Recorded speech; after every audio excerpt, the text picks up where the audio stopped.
بسم اللہ الرحمن الرحیم اللہم افتح علینا حکمتک وانشر علینا رحمتک یا ذو الجلال والاکرام۔ تو جی ناظرین، الحمدللہ عز وجل مراح الارواح کتاب جاری و ساری ہے۔ تو اس کا جو ہمارا سبق چل رہا ہے وہ فصل فی الامر والنہی، امر اور نہی کے بارے میں جو فصل ہے،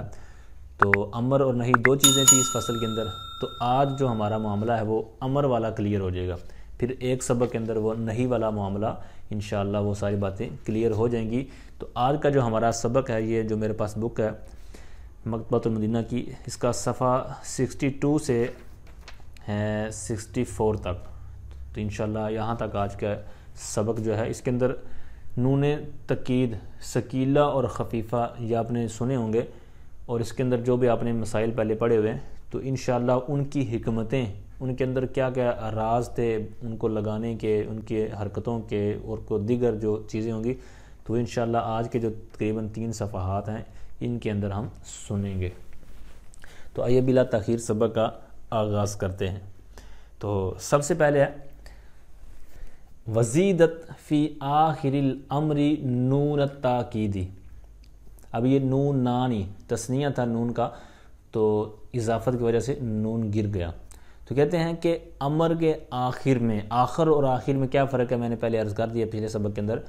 تو امر کے آخر میں، اب امر کون سا ہو، بین السطور آپ دیکھ رہے ہوں گے، مطلقاً کہتے ہیں مطلقاً، خواہ وہ غائب ہو، خواہ مخاطب ہو، خواہ معروف ہو، مجہول ہو، کوئی بھی امر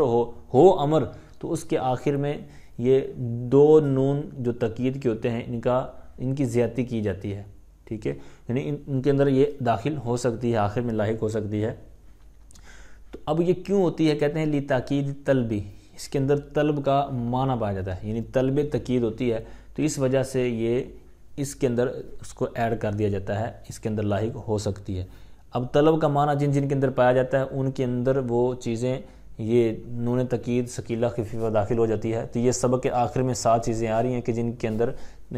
تاکید کا معنی پایا جاتا ہے، وہ ساری ڈیٹیل انشاءاللہ وہاں پر ہوگی۔ تو بہرحال امر کی بات ہے، تو کہتے ہیں نحو، جیسے اب یہاں پر گردان دی ہوئی مثالیں دی ہوئی، کہتے ہیں لیدربنا، لیدربانی، لیدربنا، لتدربنا، لتدربانی، لیدربنانی۔ اب یہ سارے سیغے تھے، تو اس کے اندر مطلب آپ دیکھ رہے ہوں گے آخر کے اندر ثقیلہ لگایا گیا ہے، نون ثقیلہ۔ اب یہاں پر آگے جو باتیں ہونے والی ہیں وہ مختلف سوالات، اعتراضات اور اس طرح کی باتیں ہوں گی۔ کیا باتیں ہوں گی، یہ جو گردان آپ نے سنی ہے، اسی طرح دیگر جو ثقیلہ والی امر کی گردان ہوتی ہے، تو ان کے اوپر آپ نے نون تاکید ثقیلہ پر، جس طرح بانی ہے، یعنی آخر میں کسرہ آپ دیکھ رہے ہیں، تو یہ کسرہ کیوں ہے، تو اس سے پیچھے والے حرف کو دیکھیں، یعنی با ہے تو اس پر آپ نے دمہ دیا، فتح دیا، کسرہ دیا، تو یہ کیوں ہے، تو یہ ساری اس طرح کی باتیں ہوں گی، سارے اعتراضات وغیرہ ہوں گے۔ تو آئیے آگے چلتے ہیں۔ تو کہتے ہیں کہ اب جو تاکید کے 2 نون ہیں، تو ان میں تو ظاہر ہے کہ ثقیلہ یہ ثقل سے ہے، خفیفہ یہ خفیف ہے، تو مطلب نام سے پتہ چل جاتا ہے کہ جو ثقیلہ ہے اس کے اندر تاکید کا معنی زیادہ پایا جاتا ہے، اور خفیفہ کے اندر کم پایا جاتا ہے، یعنی جہاں پر خفیفہ ہوگی تو اس کے اندر تاکید کم ہوگی۔ ثقیلہ کسی لفظ کے اوپر آپ دیکھیں گے تو آپ کو پتہ چل جائے گا، اور آپ مراد لیں گے کہ وہاں پر جو تاکید ہے وہ زیادہ پائی جا رہی ہے۔ تو یہی انہوں نے آخر میں نیچے حاشیے کے اندر یہ بات ذکر کی ہے۔ اچھا، پھر یہ بات کہ ان کو آخر میں کیوں لگایا، یہ جو نون کی تاکید کے نون آپ دیکھ رہے ہیں یہ سب سیغوں کے آخر میں لگے ہوئے ہیں، تو اس کے جواب انہوں نے 2 نیچے دیے ہیں۔ پہلا جواب تو آپ کو بھی پتہ ہے، جو پیچھے باتیں گزر چکی ہیں، کہ جو محل ہوتا ہے نا تغیر کا، تبدیلی کا، تو وہ آخر ہوتا ہے، تو اس لیے آخر میں ہی اس کو مطلب چینج کیا اور اس کو لگایا گیا۔ ایک تو جواب انہوں نے نیچے یہ دیا ہے۔ دوسرا یہ ہے کہ اگر اس کو شروع میں لگاتے، یہ نون تاکید کے شروع میں لگاتے، تو یہ پھر 2 زیادتیاں ایک جگہ جمع ہو جانی تھیں۔ 2 زیادتیاں کون سی، ایک تو لام امر کا، اور دوسرا یہ زائد جو نون تھے، تو اس طرح 2 ایک جگہ پر زیادتیاں ہو جانی تھیں، جو کہ زیادہ درست نہیں تھا، تو اس لیے یہاں پر یہ انہوں نے 2 جواب مطلب نیچے دیے ہیں۔ آگے بات ہوتی ہے با کی، کہ وہ کہتے ہیں وَفُتِحَ الْبَاءُ فِي لِيَدْرِبَنَّ، یدربنہ جو صیغہ ہے لیدربنہ، اس میں جو با آپ دیکھ رہے ہیں، حالانکہ یہ کیا تھا، لیدرب تھا، اصل میں صیغہ کیا تھا، لیدرب، جو امر آپ نے صیغہ گردانیں پڑھی ہوئی ہیں، تو یہ با ساکن تھا، فتح کیوں دیا، نون تقید آخر میں لگایا ہے تو اس کے آنے کی وجہ سے یہاں پر فتح کیوں ہو گیا، اس پر آگے بات ہونے والی. کہتے ہیں لیدربن میں جو با کو فتح دیا ہے، کہتے ہیں فرارا عن اجتماع الساکنین، دو ساکنوں سے. دو ساکن کون سے میں عرض کرتا ہوں، کہتے ہیں دو ساکنوں سے فرار حاصل کرتے ہوئے، بھاگتے ہوئے، جان چھڑاتے ہوئے، یا جیسے بھی آپ منع کریں. اب دو کیسے ہیں، لیدرب ایک ساکن ہوا، اور جو نون تقید ہے، یہ جو ثقیلہ آپ دیکھ رہے ہیں مشدد، تو اس میں ایک جو نون ان کو آپ علیحدہ علیحدہ کریں گے نا تو یہ نون ساکن اور ایک نون زبر والا ہوگا. تو ان کو جب اکٹھا کیا تب یہ شکل بنی تشدید والی. مثال کے طور پر جیسے مدہ ہے تو یہ اصل میں مادہ دا تھا، پھر پہلے دال کو ساکن کیا تو پھر ان کا ادغام ہوا، تو وہاں کیا بنا، تو پہلا ساکن دال اور پھر دوسرا متحرک، تو اس صورت میں یہ مدہ بنا. اسی طرح مدن، فرا، فر، را، یہ ساری یہ آپ نے چیزیں پڑھی ہوئی ہیں، آپ کے لیے کوئی پریشانی والا معاملہ نہیں ہونا چاہیے. تو یہاں پر بھی وہی صورت ہے کہ پہلا با ساکن تھا، پھر دو نون میں سے جو پہلا نون تھا وہ بھی ساکن تھا، تو یہ اجتماع ساکنین سے بھاگتے ہوئے یہاں سے فرار حاصل کرتے ہوئے یہاں پر یہ فتح دے دیا. تو پھر اعتراض ہوا، سوال ہوا کہ بھائی فتح ہی کیوں دیا، دمہ دے دیتے، کسرہ دے دیتے، دو حرکتیں اور بھی ہیں، تو آپ نے ان میں سے اس کو ہی چنا، کیوں چنا؟ ٹھیک ہے، تو اس کا بھی انہوں نے نیچے ہی غالباً جواب دیا ہے کہ فتح دمہ کی صورت میں تو التباس لازم آنا تھا جمع کے صیغے سے، لیدربن سے، اس کا اگلے صفحے پر جواب آ رہا ہے، بات آ رہی ہے. تو اور لیدربن ہوتا تو اس کا بھی کہتے ہیں کہ لیدرب، یعنی ساکن تھا تو لیدربن ہو جاتا، تو فعل کے آخر میں کسرہ ہو جانا تھا جو کہ ثقل ہے. تو اس طرح یہ درست نہیں ہے. آگے کہتے ہیں وفتح النون للخفۃ، تو فتح کے خفیف ہونے کی وجہ سے کہتے ہیں پھر نون کو فتح دیا گیا. آگے بات آ رہی ہے جمع کے صیغے کی جو پہلے میں نے عرض کیا. کہتے ہیں وحذفت واو لیدربو اکتفاء بالضمۃ، کہتے ہیں کہ واو کو حذف کیا گیا لیدربو میں، تو اس کے اوپر پھر جو دمہ دیا گیا، کہتے ہیں پھر دمہ پر اکتفا کرتے ہوئے یہاں پر یعنی کہ واو کو حذف کر دیا گیا. اس کو سمجھنے کے لیے یوں کریں کہ اصل جو صیغہ تھا یعنی یہ جو صیغہ ہے نا لیدربن، یہ ہے مطلب ثقیلہ لگا کر لیدربن، لیدربن کی بات پیچھے ہو چکی، لیدربن. تو اب اس میں اصل یہ تھا لیدربو، جو یہاں پر متن میں عبارت میں لکھا ہوا لیدربو، لیدربو تھا تو آخر میں دو نون لگا دیے ثقیلہ کے، یعنی نون مشدد، تو لیدربون ہو گیا. اب یہاں پر واو جو ہے با کے بعد یہ ساکن ہے، اور جو نون تقید والا ہے جو میں نے پہلے عرض کیا نا کہ پہلا ساکن اور دوسرا متحرک تھا، تو پہلا نون اگر لہذا دونوں لہذا کریں نون کو تو پہلا نون بھی ساکن اور واو بھی ساکن، تو اجتماع ساکنین کی وجہ سے یہاں پر واو کو حذف کر دیا، تو یہ کیا بن گیا لیدری. تو اب یہ واو حذف ہوا تو آپ کو پتہ ہے کہ واو اور دمہ کا آپس میں بہت گہرا تعلق ہے، تو یہاں پر پھر اس پر دلالت کرنے کے لیے یہاں پر با کے اوپر لگا دی گئی دمہ، تاکہ اس سے یہ اشارہ مل جائے کہ یہاں پر یہ صیغہ جمع کا ہے اور یہاں پر واو حذف ہو چکا ہے. اسی طرح آگے والا صیغہ ہے کہ یہاں پر یا کو ادربی یا لتدربن وغیرہ اس طرح کے جو صیغے ہیں، تو وہاں پر کسرہ کو باقی رکھا ہے جو اکتفا کر رہا ہے یا دلالت کر رہا ہے کہ یہاں پر یا محذوف ہے، کیونکہ یا اور کسرہ کا آپس میں تعلق ہے، واو اور دمہ کا، اور فتح اور یہ الف کا، یہ آپ نے ابتدا میں پڑھ لی ہیں. تو آگے کہتے ہیں ولم تو حذف، اور حذف نہیں کیا گیا، کس کو کہتے ہیں الف التثنیۃ حتی لا یلتبس بالواحد، کہتے ہیں تثنیہ کا یعنی لیدربان جو صیغہ ہے اس کے اندر الف جو لکھا ہوا ہے نون مشدد سے پہلے، تو وہ حذف کیوں نہیں کیا گیا؟ تو کہتے ہیں تاکہ واحد سے التباس نہ لازم ہے، جس طرح پچھلے صفحے پر گزرا تھا نا صیغہ لیدربن، تو اب یہاں پر اگر لیدربان سے الف گرا دیں گے تو یہ پھر اسی طرح صیغہ بن جائے گا لیدربن، تو یہ واحد سے التباس لازم آنا تھا، کہتے ہیں اس وجہ سے الف کو حذف نہیں کیا گیا. اچھا پھر آگے بات آتی ہے، کہتے ہیں اس کو کسرہ کیوں دیا گیا، یعنی نون کو لیدربان میں جو نون کا کسرہ ہے، حالانکہ پچھلے صیغوں میں کیا تھا لیدربن، لیدربن، لتدربن وغیرہ اس طرح کے صیغے گزرے ہیں. اب یہاں تثنیہ میں آ کر آپ نے اس کو کسرہ دے دیا، یہ کیوں دیا؟ کہتے ہیں وَقُصِرَتِ النُّونُ الثَّقِيلَةُ بعد الف التثنیۃ لمشابہتها بنون التثنیۃ، کہتے ہیں نون ثقیلہ کو کسرہ دیا گیا الف تثنیہ کے بعد، بعد الف التثنیۃ، الف تثنیہ کے بعد، یعنی تثنیہ کا الف تھا نا لیدربانی میں الف، تو اس کے بعد تثنیہ کو نون تثنیہ جو ثقیلہ ہے اس کو یہ دے دیا گیا کسرہ، کیوں؟ حالانکہ جو اصل لیدربانی جو یدربانی صیغہ ہوتا ہے نا وہ یہاں سے نون حذف ہو چکا ہے، جس کے آگے بات آ رہی ہے نون اعرابی کے طور پر، رفع کے طور پر جو نیچے والی لائن میں. تو تو اس کو بہرحال جو انہوں نے کسرہ دیا کہتے ہیں لی مشابہتی ہا ضمیر یہ جو ہے یہ ثقیلہ کی طرح، یعنی نون ثقیلہ، یہ نون ثقیلہ کی نون تثنیہ کے ساتھ مشابہت کی وجہ سے، تو چونکہ مشابہت ہے ان کی تو اس وجہ سے ان کو اس کے طور پر ان کو دے دیا۔ مشابہت کیسے ہے؟ مطلب یضربو یضربانی تو اس کے اندر بھی کسرہ ہے، تو اس کے اندر بھی کسرہ، تو اس کو آپس میں مشابہت کے طور پر اسی طرح باقی رکھ دیا گیا۔ پھر آگے آئیے کہتے ہیں وَحُذِفَتِ النُّونُ الَّتِي هِيَ تَدُلُّ عَلَى الرَّفْعِ فِي مِثْلِ هَلْ يَضْرِبَانِ، یعنی اس طرح کے جو سیغے ہیں، یعنی تثنیہ کے سیغے، تو یضرب و یضربانی جس طرح یہ سیغہ ہے، تو یہ پچھلے سباق کے اندر ہم نے جو کلیئر کیا اس کو کہ نون اعرابی کیوں آتا ہے، ٹھیک ہے، وہاں پر آپ نے پوری بات کلیئر کی ہوئی ہے۔ تو یہاں پر وہی اشارہ کر رہے ہیں کہ یہ تو نون رفع کی علامت تھی، آپ نے اس کو گرا دیا، اس کو حذف کر دیا گیا، حالانکہ یہ کیا تھی؟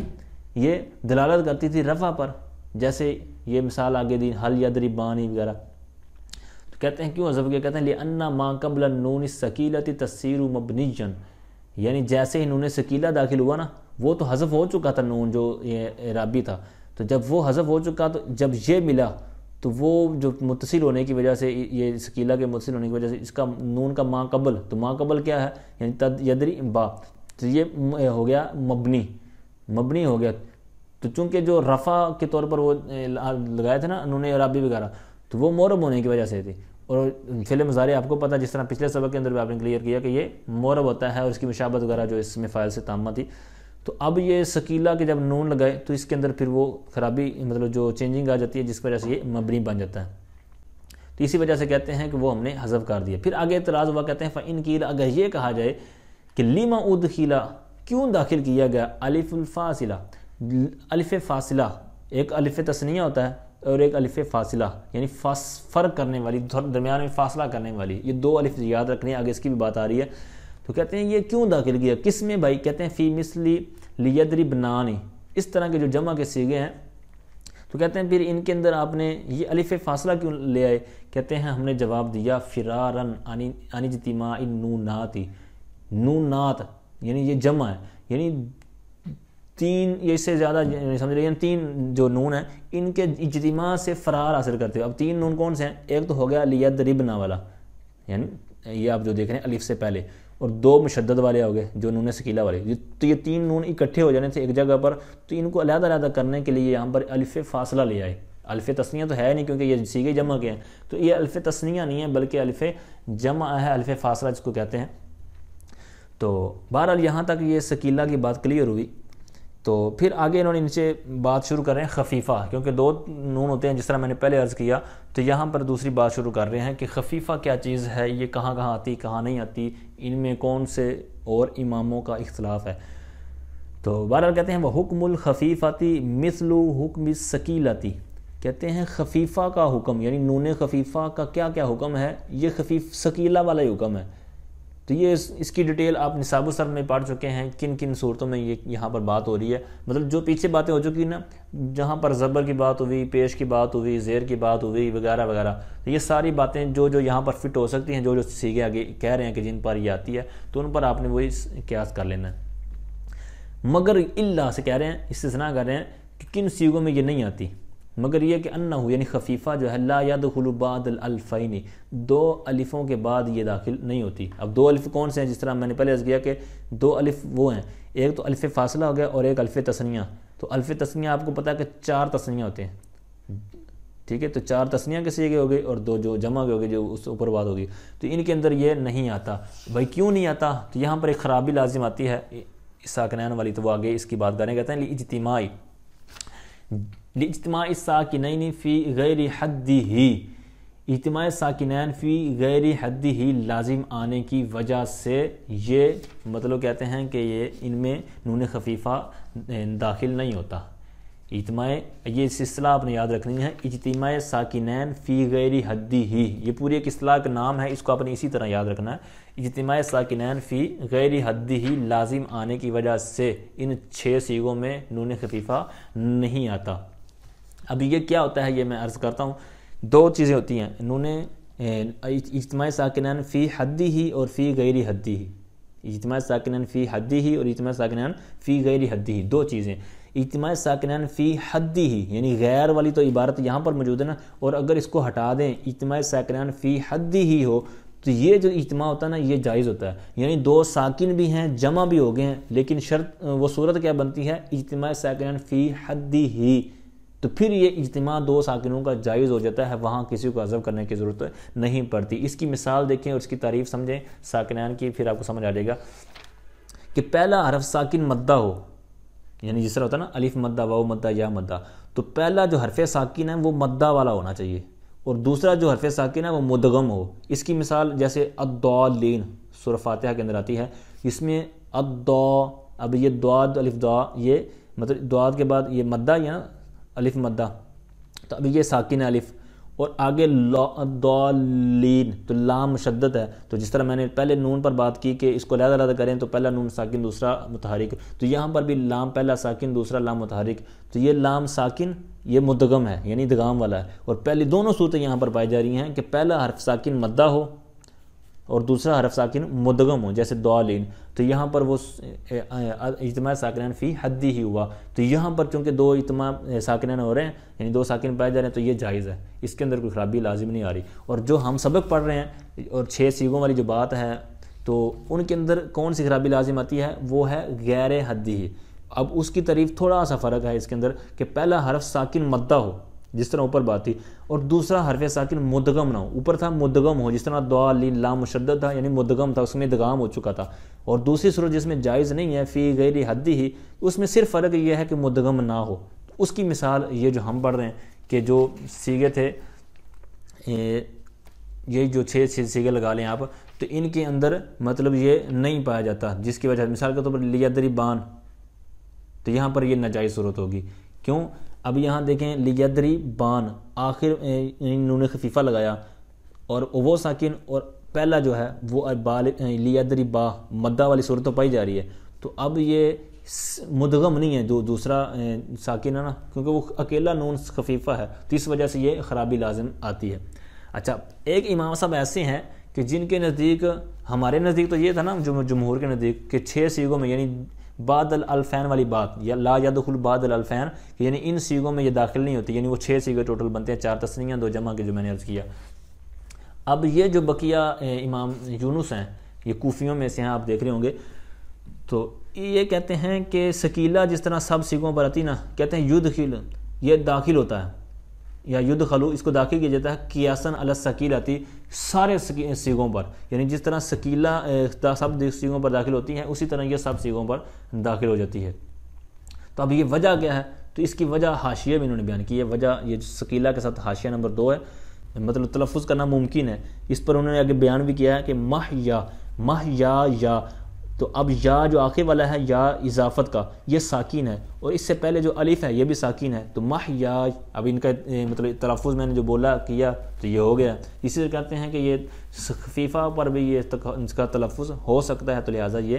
جائز ہے. ٹھیک ہے، تو یہ انہوں نے اپنی ایک صورت بیان کی ہے. آگے صورت وہ میں نے جو عرض کیا تھا کہ کن کن مقامات پر یہ نون ثقیلہ اور خفیفہ یہ داخل ہو سکتے ہیں. بہت زبردست یہ بھی معلومات ہے، آپ کو فائدہ دے گی، اور سبق کے اندر بھی ہے یقیناً، تو اس کو پڑھنا ہی پڑے گا.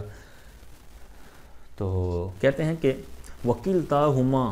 یعنی یہ دونوں نون کے تقید ہیں، کہتے ہیں تدخلانی یہ داخل ہوتے ہیں فی سبعۃ مواضع 7 جگہوں پر، یعنی یہ 7 جگہوں پر آتے ہیں، جن میں سے ایک امر ہم نے پڑھ لیا، اس طرح 6 چیزیں اور ہیں. اب یہ 7 جگہوں پر یہ داخل ہوتے ہیں نون. کیوں؟ کہتے ہیں لوجود معنی الطلب فیہا یہ حاضر مل جائے گی ان 7 جگہوں کی طرف، یعنی سبعۃ مواضع، تو یہ 7 جگہوں یعنی ان میں، یعنی 7 جگہوں میں طلب کا معنی کے پائے جانے کی وجہ سے. اب یہاں پر پھر اعتراض ہوتا ہے، پہلے آپ 7 چیزیں گن لیں پھر آپ کو وہ سمجھ میں آئے گا اعتراض. امر، نہی، اسی طرح استفہام، تمنی، عرض، قسم اور نفی، یہ 7 چیزیں ہیں. پھر یہاں پر اعتراض ہوا جو کہ انہوں نے حاشیے میں حاشیہ نمبر 3 میں ہی ذکر کیا ہے. تو انہوں نے کہا کہ یہ ضمیر پلٹ رہی ہے 7 الی السبع، سے 7 جو چیزیں پیچھے گنوائی نا، 7 لفظ کا ذکر آیا، کہتے ہیں اس طرف لوٹ رہی ہے علی سبیل التغلیب، غلبے کے طور پر. یعنی غلبے کے طور پر یوں ہے کہ مطلب ایک تو تھا حقیقتاً ہو، یعنی صحیح لوٹ رہی ہے کہ 7 چیزیں انہوں نے پیچھے کہا ہے کہ 7 میں وہ طلب کا معنی پایا جائے، حالانکہ کہتے ہیں کہ ایک چیز میں یعنی نفی میں تو یہ معنی پایا نہیں جاتا، کیونکہ لا یوجد فی النفی معنی طلبی، نفی والی جو چیز ہے نا سب سے اینڈ میں جو 7ویں چیز میں نے گنوائی ہے، تو 7ویں چیز کے اندر یہ طلب والا معنی تو پایا ہی نہیں جاتا نفی میں،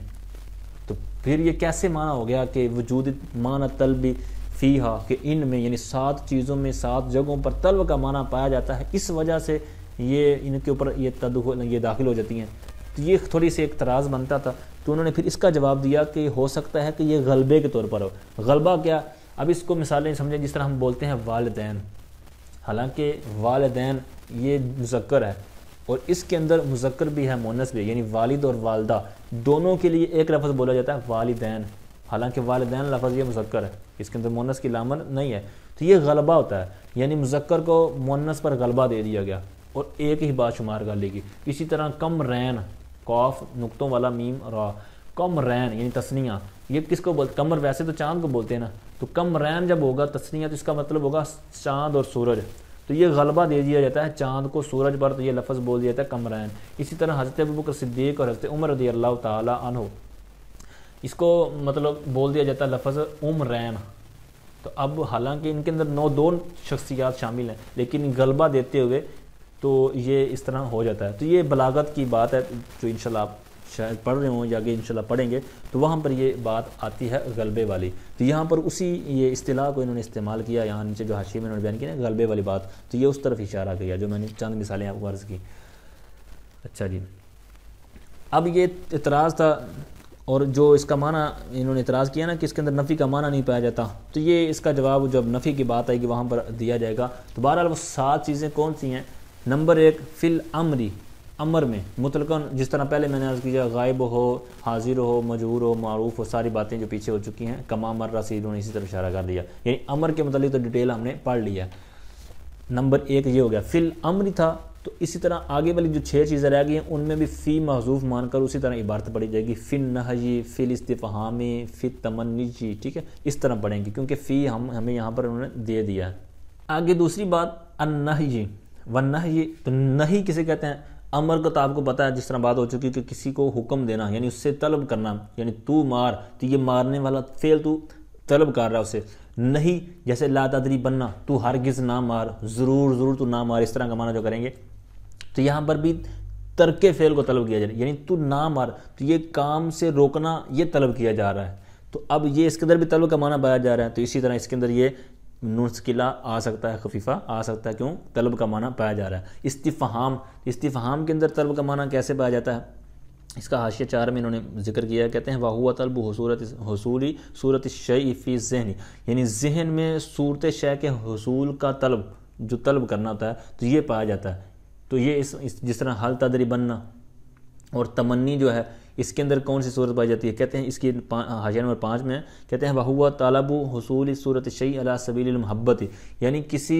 شے کی طلب کرنا محبت کے طریقے پر، محبت کے انداز میں، تو اس کے اندر بھی طلب کا معنی پایا جاتا ہے۔ تو اس لیے جیسے اس کی مثال ہے لیتک تدریبن والارض، اور ارض جو ہوتی ہے تو ارض کے اندر کیسے معنی پایا جاتا ہے، اس کا بھی انہوں نے نیچے ہی جواب دیا ہوگا۔ ارض کہتے ہیں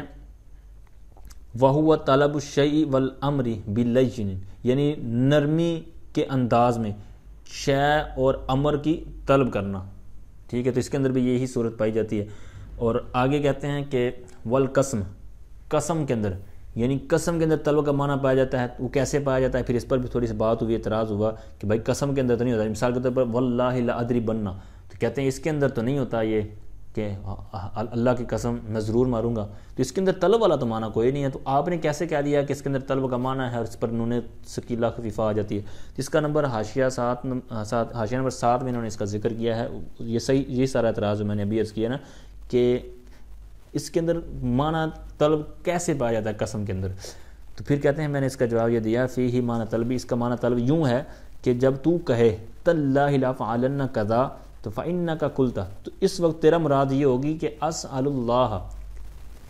کہ میں اللہ سے سوال کرتا ہوں کہ ضرور میں اس طرح کروں گا، یعنی اس کے اندر بھی گویا کہ سوال کرنے کے طور پر یہ لیا گیا ہے، تو یعنی یہ اس تعویل میں ہو کر اس کا معنی یہ طلب والا بنے گا، ٹھیک ہے، تو اس وجہ سے اس کے اندر انہوں نے تعویل کر دی، یعنی کچھ نہ کچھ اس کے اندر مروڑ کر انہوں نے اپنی بات کو ثابت کر دیا۔ آگے آخری 7ویں بات کہتے ہیں وَالنَّفْیِ، یعنی نفی کے اندر، یعنی نہی ایک ہوتا ہے اور دوسرا نفی ہوتا ہے، تو کہتے ہیں اس کے اندر قلیل ہوتا ہے،